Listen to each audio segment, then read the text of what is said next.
حبايبي السلام عليكم ورحمه الله وبركاته. عاملين ايه؟ يا رب دايما تكونوا بخير وعلى خير. النهارده هنعمل مع بعض كده اكله يعني ايه اقتصاديه وفي نفس الوقت حاجه حلوه كده وحرشه، ومن ضمن الاكلات الشعبيه المصريه. هنعمل النهارده كشري، وهنبتدي مع بعض كده واحده واحده التفاصيل. اول حاجه انا معايا كده كميه زيت حلوه كده لا باس بها، لان كميه الزيت دي اللي هنعمل منها الكشري كله، فهي هتكون كبيره شويه معايا. هنا انا معايا بصلايه اهو مقطعاها حلقات كده. هنزل بمعلقه دقيق او معلقه نشا عشان تشرب لي الميه اللي في البصل، وكمان تديلي لون موحد، وكمان تقرمشه. مش عايزه تعملي كده ما تعمليش، انا بعمله برضو من غير الدقيق وبيطلع كويس. الزيت سخن معايا اهو، وهنفض البصل من الدقيق، وهنزل معايا زي ما احنا شايفين كده.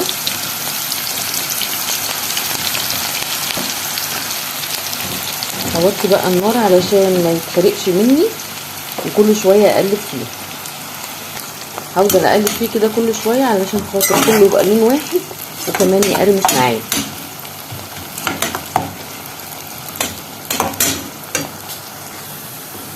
في المرحله دي بقى ايدي ما تسيبش البصل خالص من التقليب، وكمان اعلي عليه النار علشان كله هيبقى لون موحد كده ويبقى مقرمش ويبقى جميل قوي. بصوا اللون بقى جميل ازاي. هنستنى بس عليه تكه صغيره، تكه كده صغيره وهطلعه.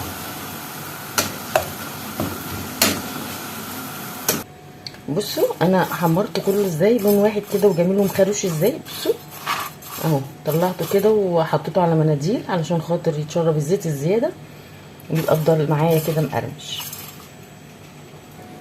في نفس الوقت بقى الزيت اللي احنا حمرنا فيه البصل هنعمل منه الاكل كله. هنا هبتدي اعمل الصلصه بتاعه الكشري. نزلت كده بنص راس توم كده حلوه كده في الزيت اللي احنا عملنا فيه. هحمر بس التومه.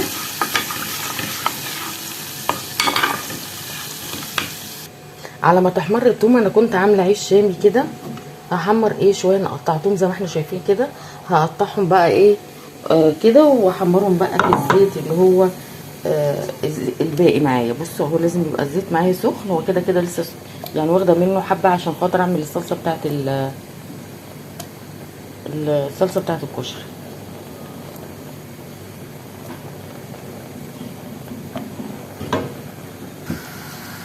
بصوا التومه هي احمرت معايا. هنزل بقى ايه بالصلصه.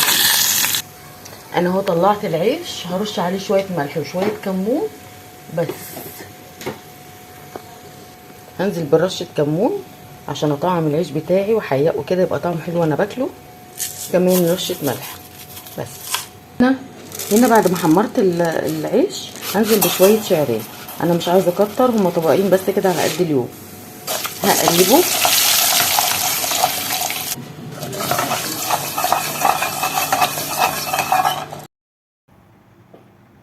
هبتدي بقى ادي الشعريه لون علشان خاطر انا مش حابه ان هي تغمق معايا. انا حابه البني اللي هو الفاتح بتاع الشعريه الحلو كده، اللي هو ايه فتح لي الحاجه. بعد ما تاخد اللون بتاعي هنزل بكميه الرز. طبعا انا عامله بس على قد اليوم. تمام. هقلب الرز كمان يتشوح معاه كويس قوي، وبعدين انزل بشويه العدس بتوعي. انا طبعا بفرزن الحاجه دي، العدس والحمص والحاجات دي بشيلها بالفريزر عشان خاطر ما تسوس. ببقى نقعاها وواخداها غلوتين، وطبعا عامله حساب ان هي تتحط في الفريزر فما بسويهاش قوي. كمان هنزل بكميه الميه بتاعتي المناسبه للرز والحاجه. احنا هنعمل مقدار الرز بس يا جماعه ميه، مش هنزود للعدس ولا للشعريه عشان ما يعجنش معايا. حطيت ملح وكمون وهغطيه يستوي. هنا هنزل بمعلقه ملح علشان خاطر اسوي المكرونه معايا. انا هعمل المكرونه زي بتاعه المحلات بالظبط. مكرونه اسباجيتي ومرمريه اللي هي صغيره خالص بس، ومكسره الاسباجيتي خالص عشان تعرفي تاكليها بالمعلقه، وكمان عشان ما تضايقش الاطفال. هنا الميه غليت معايا هنزل بيها. ولازم اول ما المكرونه تنزل الميه لازم اقلبها كويس عشان خاطر ما تعجنش وتلزق في قلب بعض. انا ما بحط زيت وما بحطش اي حاجه غير الملح في الميه. زي ما احنا شايفين كده لازم نقلب كويس جدا عشان خاطر ما تعجنش وتلزق معايا. بصوا هنا الرز مفلفل ازاي، انا بعد ما شرب ميته وطيت عليه وسبته يستوي يتردد كده على النار. بصوا شكله جميل جدا، وكان طعم الكشري والله تحفه. زي ما احنا شايفين كده الرز فلفل معايا. هنا ال الصلصه بتاعتي حقيقة ملح وكمون وكزبره وشويه فلفل اسود وشويه 7 بهارات. البهارات دي بتاعتك انت، ممكن تحطي اللي انت عايزاه يا ست الكل. هنقلبها بقى، وبعد ما بتتسبك كده لما بنزل عليها بكوباية مية من سلق المكرونة، بتبقى جميلة جدا خطيرة. احنا بس بنحيقها ملح وكمون وفلفل اسود و7 بهارات. هنا المكرونة كمان بتاعتي استوت معايا، هروح بقى ايه اصفيها. تعالوا بقى نعمل شوية دقة كده حلوة كده تستاهل بقكم. وهنعمل ايه، حاطين هنا فصين توم، معايا كمون، معايا ملح، ومعايا كمان شطة. دي الدقة بتاعتي على الناشف، وشوية كزبرة. هنزل بعصرة ليمون، عصير ليمونتين، وشوية خل. وهزود الكمية دي كلها مية. انا بعمل الدقة بتاعتي كده يا جماعة، دي زي بتاعت المحلات بالظبط، انا بعملها على البارد مش على السخن. وكده الدقة بتاعتي جاهزة، بس هدوق حقيقة واشوفها محتاجة ايه تاني. طبعا هي كانت حلوة وزي الفل، مش ناقصة اي حاجة. دي الدقة معايا.